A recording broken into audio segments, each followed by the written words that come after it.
Okay, let's get started. Today is 16th of March. We'll start with BTC as usual, a 4-hour time frame. So during the week, I updated this chart where I had given this yellow level, warning level, 65,450. And we can see that a price actually touched this or came close to it, which is good. Why I'm saying it is good because it has reacted to the support. So this level is a support. And it is good to see that it bounced right before this one warning level. Now, this is when I say warning level means it's not that below this is going to ruin everything, but if this is broken, then it could go deeper. That's why this is for awareness that below this the damage could be deeper, where it could go all the way to R6 or even deeper. Uh, so if it reaches to 53K 300, then it's okay. When I say okay means it can recover, but if this is broken, then it's a bigger problem. That's why the risk level is also raised. Now, does it mean that if 53K is broken, then everything is kind of done in terms of this wave? I don't think so. But the reason I raise the level, it doesn't make sense to keep risk level at 30K. Otherwise, there is no meaning of the risk level. To see drop from 73K to 30K doesn't make sense. That's why I kept on raising, indicating that this warning level, risk level should go up with the price. That's why it's more like trailing support. That's the reason why I keep raising it. So it is good to see that this level was not broken. Now you see the bounce and then some retracement. You can say this is a retest of this support, which is very normal. So if this goes up from this area, that's what we expect. Like for an example, just with a indication.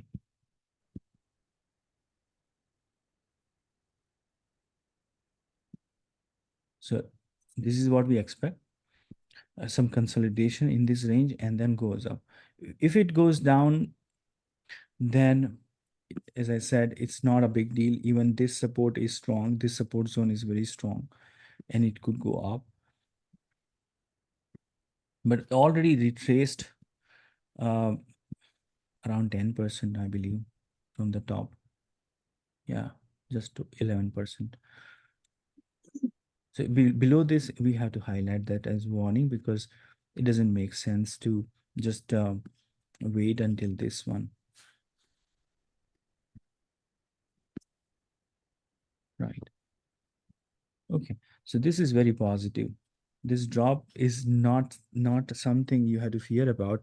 You have to look at that this was the low of this consolidation point, then went up, and then this was the low range, and then it went up, and now this is a low.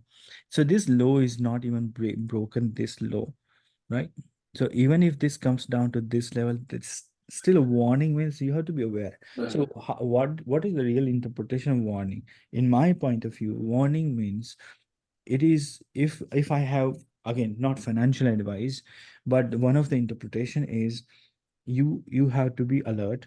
That's one interpretation, means you cannot just ignore what is happening. When it is rising, you can ignore what is happening because it's going up. When it starts going down, from here you don't have to even worry about or watch it. But if it is below this, then you have to watch it. That's one interpretation. Second interpretation, which is again not a financial advice, but where i would I would not put new money if it is going down below it. So if I have new money, I will not below, I will not put money when it is going down like that. That's my interpretation. However, when it touches, it makes sense because this is my support. So I can add. But if it broken, it doesn't make sense. Then I'll wait for another support to see if that, then it makes sense. So that's the difference, that when it is coming down, right? So I can take chance here because now it bounced, right? So that means I can, but if it broken, I cannot take chance because support is broken, right? So DCA, people apply DCA method like dollar cost average, where people buy on the, that technique is good, but you have to apply that only when it bounces off the support, which I explained many times in my videos, that not while falling, but when it finds the support like this and bounces, that's where DCA is applied. People misunderstand sometimes. They try to apply DCA when it is falling without knowing the support. And also they apply while it is falling, assuming it now 5% based on percentage. That is not a good idea. Like 5%, 10%. It's not a good idea. You need to know the support. So you don't just buy or apply DCA on support, but when it starts bouncing, then it makes sense. The conservative approach is even different. Conservative approach is when it comes down, it goes up and then retraces. And when it starts going up like an arrow from here, then the DCA is applied. So there are two ways to apply DCA. Okay. But one important thing is to apply DCA, you need to know the support. And then you need to know that there is a bounce of the support. Sometimes what happens, it hits the support, but the bounce is not enough, and um, it just consolidates just above the support and breaks below, right? Then that's not a good idea. So it has to reach certain height, I would say, and then apply. And there are two couple of techniques. One is you can break down DCA, like you start with something here and add more and add more. So that is one way. So basically when when it is progressing, like for example, it has four. This is also support. So one can buy here, but not everything. Let's see, if I have $10,000, maybe I'll put $2,000, because I'm not sure if it is going to make new high. When it makes new one, then I may put more money and then say, okay, let me invest 2K further on top of 2K. I have 10K, but I'm not putting all the money. And then I'll they say, okay, now it is rising, but now what if it makes new low? Then I may put more money, because I have $10,000 in this example. Then I'll apply. So I'm averaging out. What I'm doing is I'm investing at each support, assuming that that support will become the point of reversal for this particular drop. So that's a strategy. But one time one has to stop doing this here. Otherwise, it's like you, unless you have endless amount of money and you keep buying on each and every dip, but usually that's not what happens. Usually what happens is you have some savings, finite money, and then you can do it. So you cannot just keep buying on each drop. So that's very important. So the alternative technique that I like is you start DC on the rise. For example, if this is, you may invest, let's say, on 2K here, and then I would not invest 2K here, but alternatively I would invest when it breaks above this level where it got rejected. So I'll make sure that it is making higher level, right? So drop, bounce, point of rejection, this is rejection point, then a new low, then a bounce, and then rejection. That means this is the first rejection, this is second rejection. So I would, let's say, buy here, but I would not buy here, for example, in this approach. In this approach, my second buy would be on at this level. Why? Because this was the first rejection point, and now bounce has crossed above this. It makes sense for me to buy here. I bought here, I bought here, which is also an averaging out. You see the difference between two approach. The first approach, where you keep buying on support, but in that, what is the downside is that you don't know where it will stop. And that's a major downside of this approach. The second approach is also DCA. Basically, you are averaging out. But in that case, you buy, second buy is only on the first, when the first rejection point is crossed, which is safer.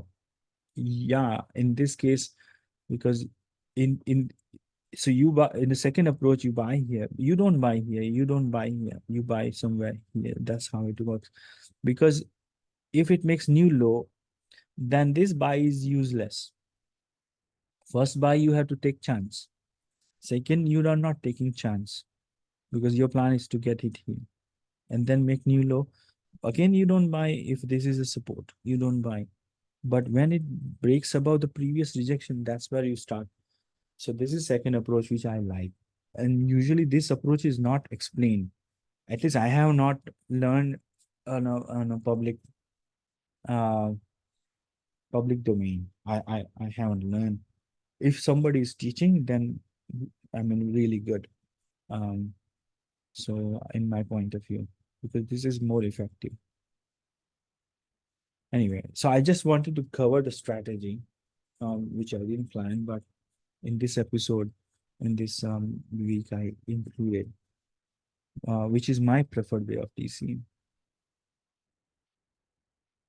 But in both the approaches, you need to know point of support and point of rejection for sure.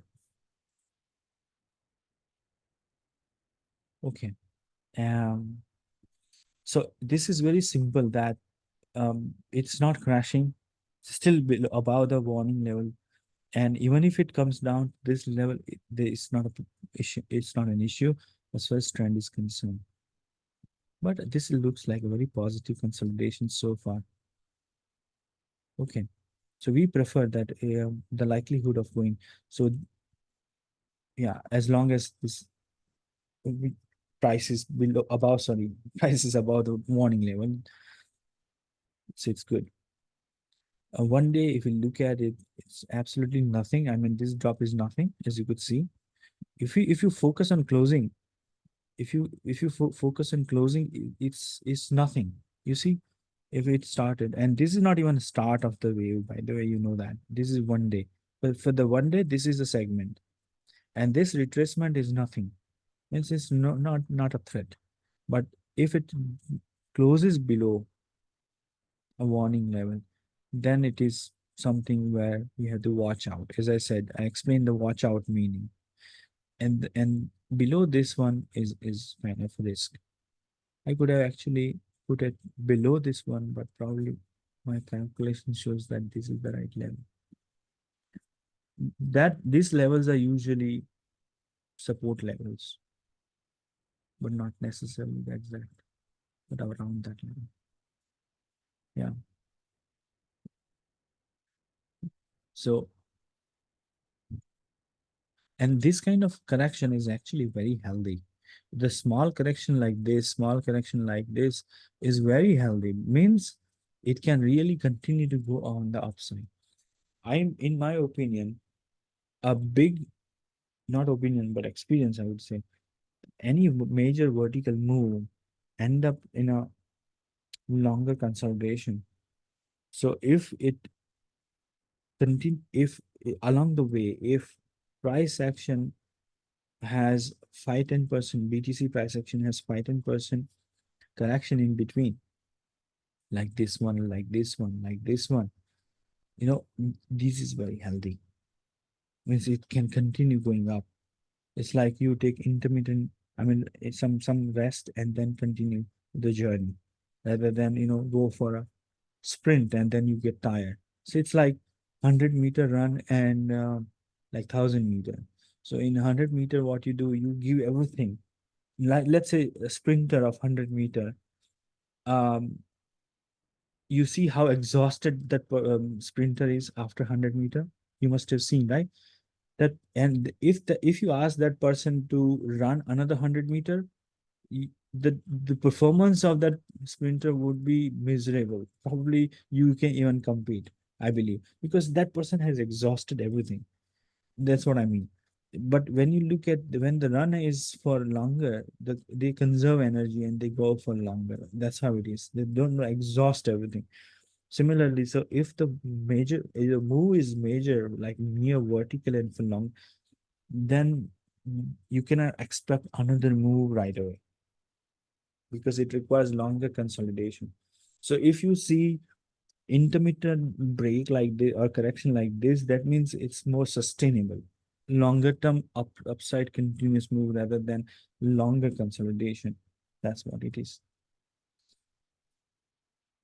So this is very healthy for technical reasons. Okay,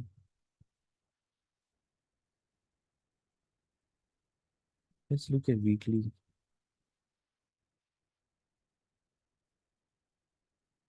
So it is retracing a little bit, and this zone is not broken yet.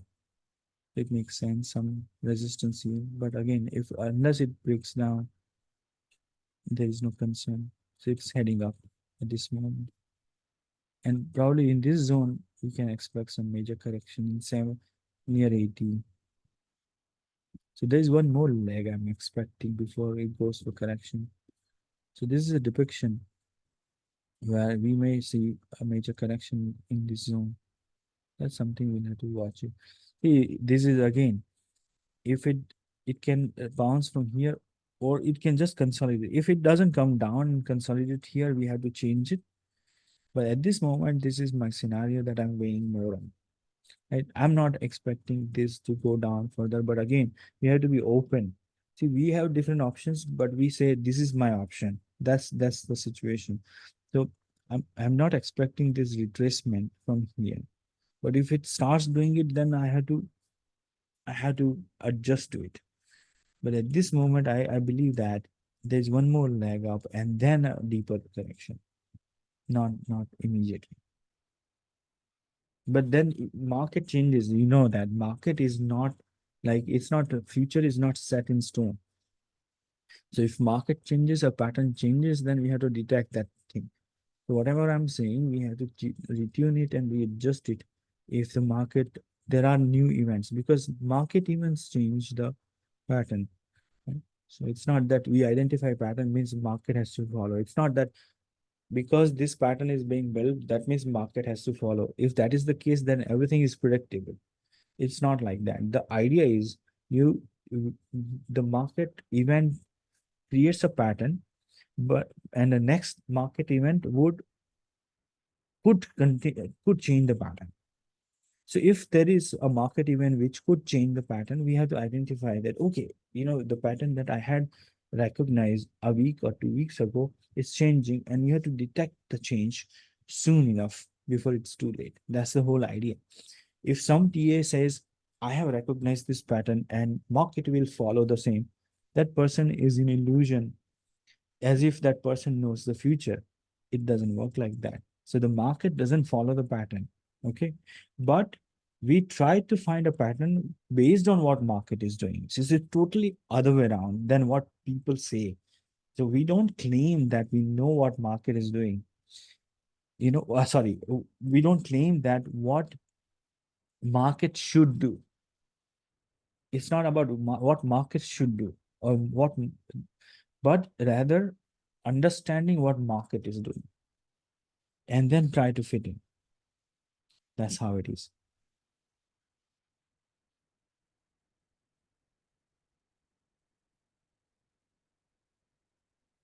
Let's look at this. So this is simpler version. So there's one more leg I'm expecting as per this pattern, though there is some retracement. We'll see. Okay, so now let's go through all the alts going now and weekly. This is doing perfectly fine. So if there is no change in pattern, I'm not going to spend time because it doesn't make any sense, right? I mean, what to talk about?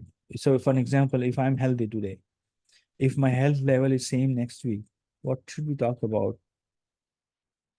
Means it's the status continues. That's what I mean. So there's nothing to talk about APT because it's following this. So let's move on. SOL has broken R8. I think so. Has been amazing and it broken. And last time I said so. Next level I can give the next level is always the all-time high. Remember, so all-time high, whatever 255 range, that is the next level. Very simple to understand. This could be a resistance, small resistance, uh, and that's why it has retraced. But ultimately, it will try to go for the next new all-time. See, Doge has tried and then retraced, which is obvious because this level is not easy level. Right? It's not. Don't expect that it will just go up and rip apart. or break through this one and goes up like that. No, because this was point of rejection. So there's always going to be resistance. But this resistance is unlikely to be forever unless there is any catalytic or catastrophic event in the market. So if there is no catastrophic event in the market, this is going to consolidate and eventually break above. And when it does, we can say that a new trend starts for the Doge. Remember my words. Right now, we cannot say new. This is just consolidation, which is ending. So this layer is the last layer above which a new trend starts. People say there's a uptrend started here. That is not right in the present. That is right in retrospective way. So for an example, when the wave progresses, then we can say, oh yeah, it started here. So for an example, when it goes up, you know that it retraced, it didn't go up. So in that case, we cannot say the wave started from here. We cannot say the wave started because there is no wave. It's just an attempt. So similarly, what if something happens and if it goes down, we cannot say it started from here. Bounce started from here, but we cannot say uptrend started from here. Technically, in my definition, the uptrend starts only when it closes about this month. Then we can say the uptrend began. And then you can say the origin was here, but confirmation was here. So there are two different aspects. But so this is origin and this is beginning. But sometimes people say this is beginning. That's not entirely true. It's like saying that for this bounce, the uptrend started here. But that's a premature call. This is a premature statement in my point of view, because you called out something which hasn't happened. Yeah, if this would have gone up, then it's very easy to say that it started from here because visually you can see that. But in reality, the uptrend starts from here. You can say that it origined here. This is a bounce, a dead cat range, and then this is confirmation. So origin, confirmation, and then continuation. This is how I see. So it's very important. So we can say this is potential. This is origin for sure. An attempt, recovery attempt. So this is recovery phase. And then this is confirmation. And then this is real uptrend. But then you put together everything and say, okay, this is like uptrend. Like it's true for anything that was in past. Like, for example, if you look at this is consolidation, this bounce, you cannot say this uptrend started here. So when you look at retrospectively this particular wave, then you visually see that it started from here, or you may say, oh, it started from here. But there is no way to tell that there is going to be uptrend from here, or even you cannot even say that the uptrend is going to start from here, because there was a significant bounce from here also, but it failed. From here also, but it failed, and it could have failed from here as well. It didn't. But this candle gave the confirmation. This was the point of rejection, attempt, and then this is so real confirmation came only here, not somewhere here. You see the point? But from a distance, from this is significant distance it had to cover before giving confirmation. So you see what I'm trying to say. So this attempt we can compare with any other attempt it had, like this one. And in this case also there were a couple of attempts, but these attempts are just attempts, but this is the candle which is a confirmation. So we need one more candle about this to confirm. So I hope it is clear now. So this is the candle where we can say the uptrend started, and then retrospectively we can say the uptrend actually started from here, and then you measure. But this is not right way to do, but people do that. So we cannot confirm here. That's my point. But we can say this is probabilistically, potentially, the the beginning of a trend. Of course, if with a condition, if it doesn't goes down again like this and closes above. FET comes down, retested R3, it is making, so I'm not, as I said, I'm not interested to give R4 because in this format, uh, I'm updating, and unless I see there is any weakness, I don't think there is a threat to the trend. Right. So this is doing well. There's nothing more. Link, you see the channel, it retraces from this channel, so it has to break about this channel. The consolidation is happening at a certain angle. So this is good. I would highlight which is not good, that, because that is more important. It is not good only if it breaks R3. Otherwise, it's okay. Again, on RNDR, it broke above, made new all-time high. So you see, this is new all-time high because it closed above. It's no good only if it breaks below R2, right? Critical support. So I can move this one, critical support. Then it's not good for me. I don't, because the price is so far away, I don't want to do it for every coin, you know. But if it will be very close, then I'll add it. I just did it for this one to show you. Otherwise, I don't need to add critical level for each and every one unless price is close to. So if the price is close, not close to critical level, I don't need to. INJ has hit R2. This is still consolidating, right? Okay. But there's no issue unless it breaks below this $16 level, then only it's a problem. So this is good. Cash again retested the S1. So this is still fine. Cash would die only if the support 2 is broken. Filecoin, same whatever I said for Doge, exactly same for Filecoin. Absolutely no change. The coin is different, but the TA point of view, it's the same coin because the chart is same in a way. I mean, in shape and even level is similar. You can clearly find out. Yeah, it's doing the same thing, exactly similar. So that's some you will understand that sometimes the coins are different, but if you unique patterns are very not many actually, not many. So this is like taxi A, Doge is taxi B, different taxis, different models, but not necessarily. So drivers are unique, means coins are unique, but not necessarily taxis are different. So you know that taxis, like, only there are few makers a model. So the flavors, so the variety of drivers are different because each person is different. But taxis have limited varieties. You know what I'm saying? Similarly, the coins are, each coin is different by name and ticker. But when you actually see the more, like taxi example or analogy, the charts are similar. You think, oh, the coin is different, but TS is, oh, it's the same Honda Accord or Mercedes, so and so and so and so it's like same BMW X5 or whatever. It's like that. So TS is very differently than what people see. Uh, Ethereum is heading for new all-time high. So whatever I said, I think for Solana, it's the same thing. It is also approaching all-time high. Some correction. There's nothing major.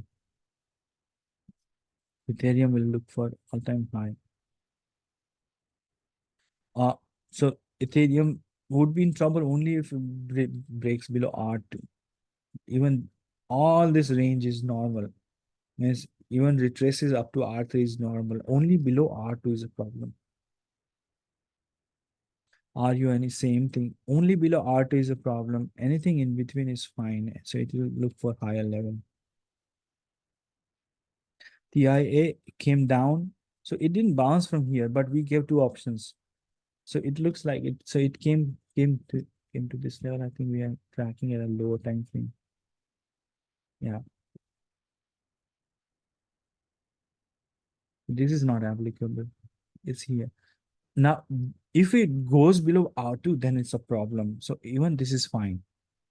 My screen is flickering for some reason today with the web browser. I don't know why, but I think it's not that bad. So this is okay, right? So this is broken. This is not broken. You see, this is the first indication, this is second indication. But if it breaks below R2, then it's a problem. Right? Definitely, when it is here, we cannot say it's going up because it's not showing any bounce. So this coin is under pressure. Matic retraced, and it makes sense because it's R1. It's always going to play some role. I like it. I like when it bounces from the level. I like when it retraces from. So it's following. So it's still going up. When you look at the closing, you'll understand. You will understand that it is making progress.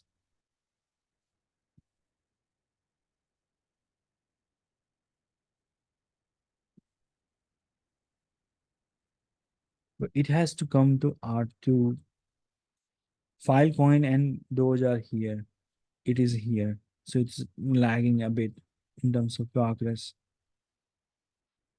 FTM, see, the was here. When it was here, it is like Doge and Filecoin, but now it is here, so it's different.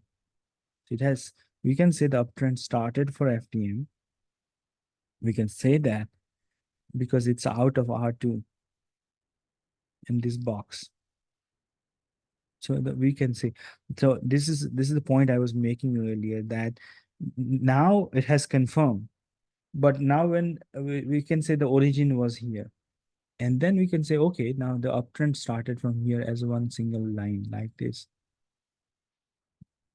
But you cannot say for here because it retraced, you know, like that.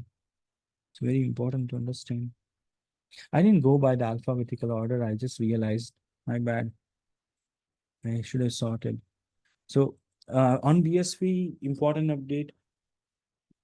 There is a verbal announcement from judge, but there are some people that those 4 points could be the reiteration of what Copa claimed.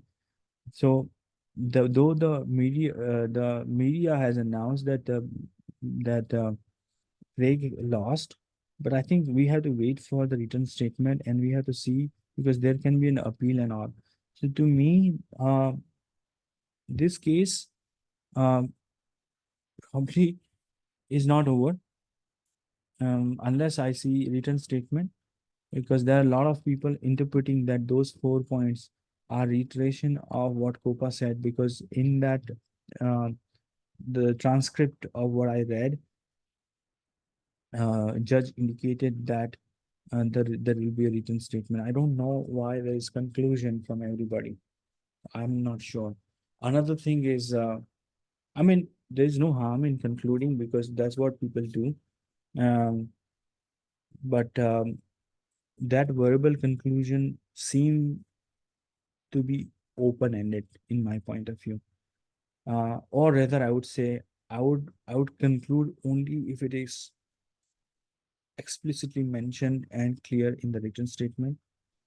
Um, but that is one thing. Second thing is I'm a TA, so my focus is chart, as I always said.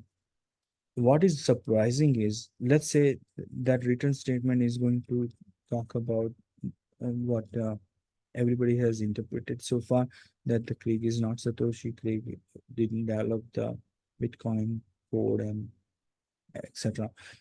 Um, if that is the case, then why BSV hasn't crashed? Because the drop that we are seeing is like a drop of from any other coin we are seeing.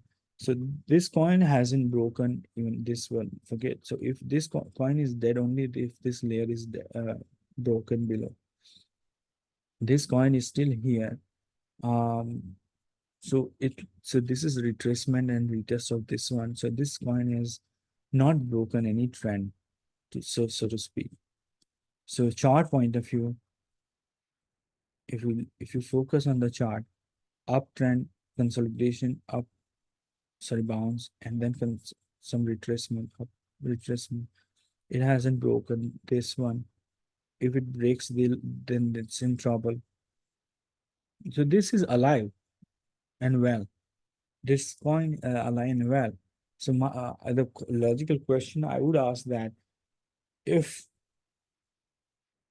there is conclusion, then why BSV? Because BSV totally depends on, of course, two factors, but mainly on Craig. So again, as a chartist, as a TA, I would keep this coin as for some time. I'm not in hurry to remove this coin. Firstly, because it hasn't broken the trend, and secondly, I would wait for written statement and then I would see what is the next step. There can be an appeal and then can be final conclusion. So I would like to keep this coin for now until we see closure. And chart is telling me that there is no closure because this coin should crash right away if that is the case. So this chart is alive. That means the case is alive. That means something. I'm not, it's not about me being optimistic or no. I'm simply extending its period and not just concluding right away because the chart and the price hasn't collapsed. And I told about this one. If he has, this coin will not do well if he's I would say, if the community feels that he's totally fraud and incapable. So let's see.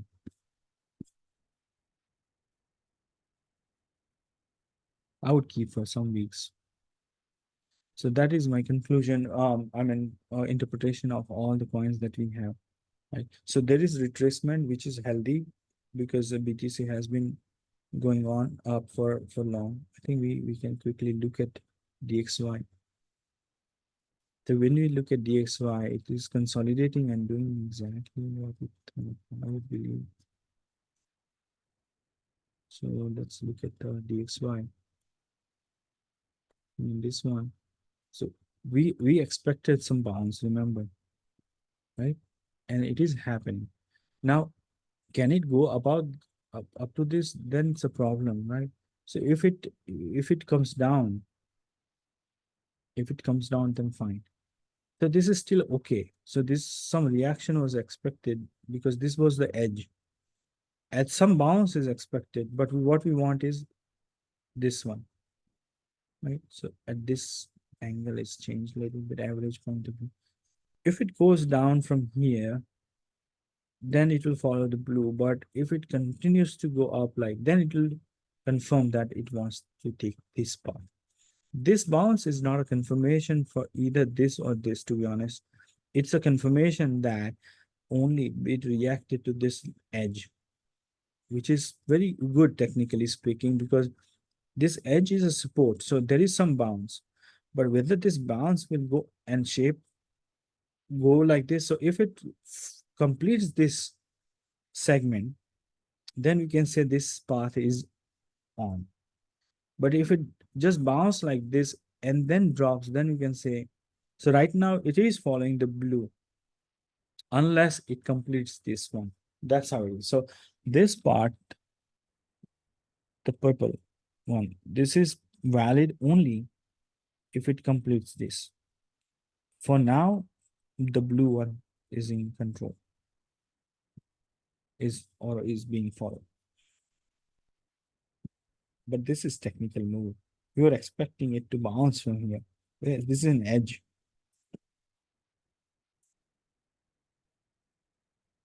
Look at yields. Yields have gone up. It's a problem. But you know what? It's still, it hasn't broken. But this is a bad sign to me. Initial bad sign. And this is always a front runner. Let me tell you, you don't have to panic. When I say bad sign means you don't have to conclude. I'll tell you why. See, it started bouncing from here. Remember, in 2020, Bitcoin stock market didn't go down when it started bouncing, right? But when it reached a certain height in 2023, it started. So all the way 2020, 21, 22, it was rising. But because of this, stock market didn't go down. So don't misunderstand this chart. This chart is very different. This chart has the personally I interpret this way that this is an indicator that in a longer run, this is like long-term future where the interest rates are heading. And then certain levels are important that when it starts from near zero, market doesn't react. But this is early indicator. This phase was early indicator that um, the interest rate will go up. Only thing is the Fed was sleeping. They didn't see this one. They were late in raising interest rates. So when they announced in December 2022, it was very late. The bond market was smart. It was going up. The yields were going up 2 years prior to the Fed's decision. Stock market and crypto reacted only when the Fed. So decision is always driven by Fed's decision, remember. But the bond yields are early indicators. We can say that the bond market was indicating something wrong. Okay. But the Fed was sleeping. It didn't take seriously. The bond market is a smarter market in my point of view. And it's a grandparent to me, like above everything, above stock market, above commodities, above everything. Bond market is the market. To understand what is really happening, because you look at the way it started going up. Let me show you something very interesting. You'll understand what I mean. Yields were going down since 80s. Why? Because this is where the major decision were taken. The gold bagging was removed, and then the money started floating like anything. The fiat money printing press started. Before that, there was a gold standard. And then the yield started going down. And that means there was so much of liquidity, and then it pumped so much, like stock market pumped post 80s. Of course, there will be in between there was dot-com bubble and all in 2000. But the point is, the yields were going down, means the money was freely available. There is no need to give money to the government at higher yields. So yields didn't have much value. So that's why you see the yields went down, bond price went up, and so on. And then all of a sudden, there was a capitulation in COVID time, and it started going up.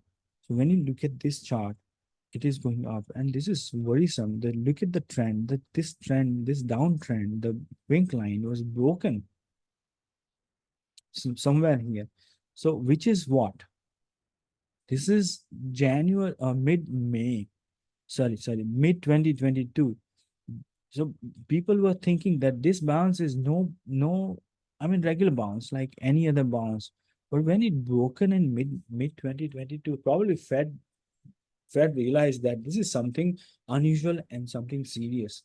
Of course, nobody from the Fed will tell me, but you all, if you think logically, then you would understand that there were so many bounces, but when it broken this one, then this is the time they must have realized in mid 2022 that this is serious. The bond market is telling us something serious happening in the economy. And I think this is where they must have started discussing that the Fed must restrain the rate. I mean, raise the rate, sorry, and restrain the money printing, the bond purchase they were doing and all. And this is where they decided, right? And then it should. So point is, the bond market is early indication. And when I look at this chart, this candle, like 6-month candle, let's say, this is not dead yet. It's not like it's going down. So this is very strong. 12-month chart, strong. Quarterly chart, still strong, right? Monthly chart is still strong. This low, you see it's making so it wants to go up. That means the pressure is there.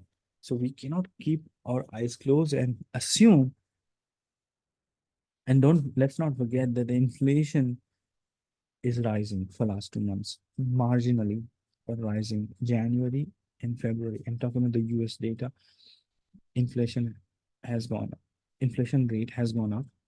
So that's why when the January inflation rate went up, the March decision rate, I mean, the decision of rate cut in March was delayed, and then it was delayed for the May Fed meeting.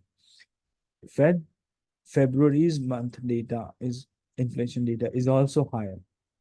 That means the Fed is not going to cut rate, sorry, in the May month. Also, this is my hunch. This is my assumption because the data are not favorable. That means that's why bond yields are also going up. That means we cannot assume that this rally in stocks or crypto could go on for 6 months or 1 year. I think this is the time where we have to pause and say, okay, the rally hasn't ended. We cannot say that as well, but we cannot assume this rally can go on for whole entire year. If somebody is saying that, that person has no clue, absolutely no clue about what is happening in the economy. Okay. So this is my interpretation of different data points that I share, always looking at DXY, looking at inflation, looking at bond yields, and I try to sum up and try to say what is happening on a macroeconomic front. I don't claim to be an expert. I'm chartist, but what I see in the trend chart is enough for me to convince that what economy is doing, right? So I'm not an economist, but this is my interpretation through the chart that I see. These are relevant legs related, I mean, relevant charts related to crypto market. That's why. So there are two important points from the macroeconomic. One, the uptrend is up for crypto. There is no downtrend. There is no sign of downtrend. Number one. Second, if somebody is saying that this uptrend is secure for next 6 months, that is utterly wrong. That means we have to have a checkpoint every month and every week and month, and say it is good. Answer is yes or no. That kind of situation we are in. We cannot close eye and assume that this rally will continue for next 6 months. So these are the two important points I would like to convey. Okay.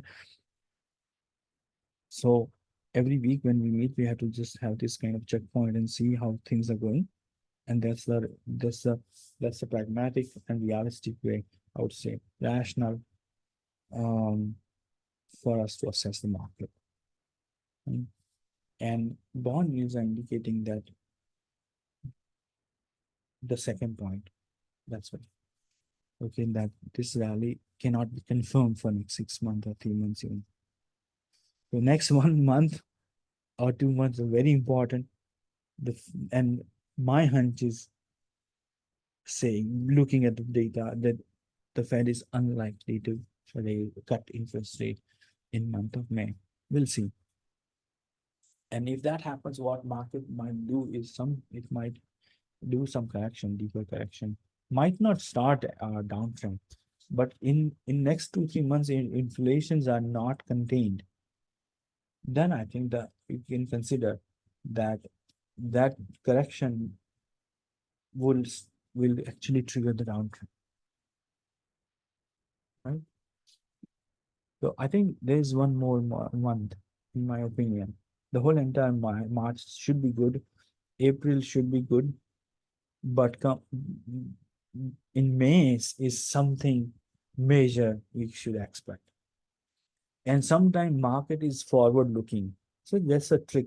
So if market realizes that May is going to be something negative, or the inflation data for March will come out and they are bad, let's say, then the crypto market may not wait for the May month. It will understand that what might happen. Is the March date inflation data are really bad, then the the market will assume that Fed forget about rate cut, but Fed might raise interest rate. If market assumes based on the March data, then I think the rally will end there. So what is the bottom line? The bottom line is inflation. Inflation is the most important factor out of everything. That's the bottom line. That's my interpretation. Okay, so with this note, I think I covered DCA approach, usual analysis, macroeconomic, my view on different data. This was for the this was for this week. So far so good. And two points I mentioned. Rally is on, but don't assume the rally is on for next 6 months. These are two takeaways. With that note, I'll end the session. We'll be in touch. See you next week. Hey, Em.